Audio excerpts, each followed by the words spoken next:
Welcome to the ক্রীড়ার দুনিয়া। তো বন্ধুরা, আজকে আমরা আলোচনা করতে যাচ্ছি বাংলাদেশের সেকেন্ড টেস্টে, পাকিস্তানের বিরুদ্ধে সেকেন্ড টেস্টে বাংলাদেশের একাদশটা কেমন হতে যাচ্ছে।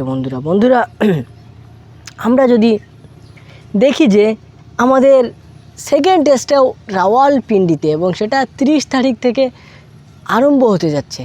রাওয়ালপিন্ডিতে যেহেতু পিচ একই, স্টেডিয়াম একই, তাই এখানে আশাই করা যায় বন্ধুরা একাদশটা আমাদের এমন হতে পারে। আমাদের ওপেনিংয়ে থাকবেন সাদমান ইসলাম, উনি আগের ম্যাচে ভালো পারফরমেন্স করেছেন, এবং জাকির হাসান যদিও প্রথম ইনিংসে ভালো তেমন কিছু করে দেখাতে পারেন না, আর সেকেন্ড ইনিংসে খুবই স্বল্প সময় পেয়েছেন।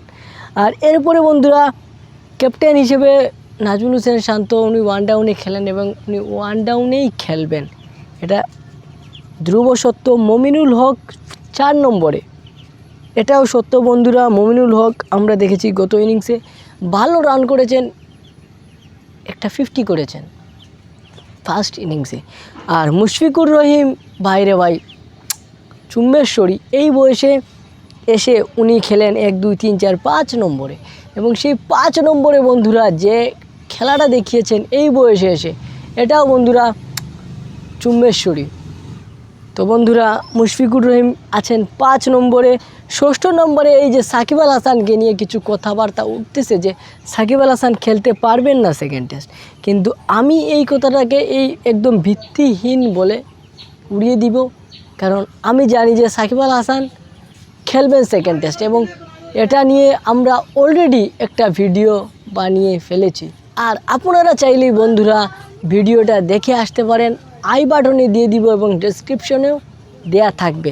তো বন্ধুরা এরপরে সাকিব আল হাসানের বিষয়টা ক্লিয়ার হয়ে গেল, কারণ সাকিব আল হাসান খেলবেন এটা কনফার্ম, আমি তো বলেই দিলাম। এরপর বন্ধুরা আমাদের 7ম নম্বরে আসেন লিটন দাসও আমাদের ভালো খেলেছিলেন প্রথম টেস্টের ফার্স্ট ইনিংসে, পরের টেস্টে তো সেকেন্ড ইনিংসে তো পরের টেস্টে না, সেকেন্ড ইনিংসে তো উনি চান্সই পান নাই, এই বিষয়টা গেল। এরপর বন্ধুরা মেহেদী হাসান মিরাজ ভাই চুম্বেশ্বরী একজন প্লেয়ার, এবং উনি 8ম নম্বরে বাংলাদেশের ট্যালেন্টারদের নেতা যাকে বলা হয়, লর্ড অফ ট্যালেন্টার মিস্টার মেহেদী হাসান মিরাজ। এরপরে 3 জন বোলার বন্ধুরা, হাসান মাহমুদ, সাথে আছেন শরীফুল ইসলাম, সাথে আছেন নাহিদ রানা। তো বন্ধুরা আমাদের কম্বিনেশনটা এরকম হয় যে আমরা 3 জন ফাস্ট বোলার নিয়ে খেলতেছি, আমাদের নাহিদ রানা, শরীফুল ইসলাম, হাসান মাহমুদ, এবং আমাদের হাতে 2 জন বোলার রয়েছেন স্পিনার। আপনারা কি বলেন অবশ্যই কমেন্টে জানিয়ে দেবেন। দেখা হচ্ছে নেক্সট ভিডিওতে। আজকের মতো বিদায়, আসসালামু আলাইকুম।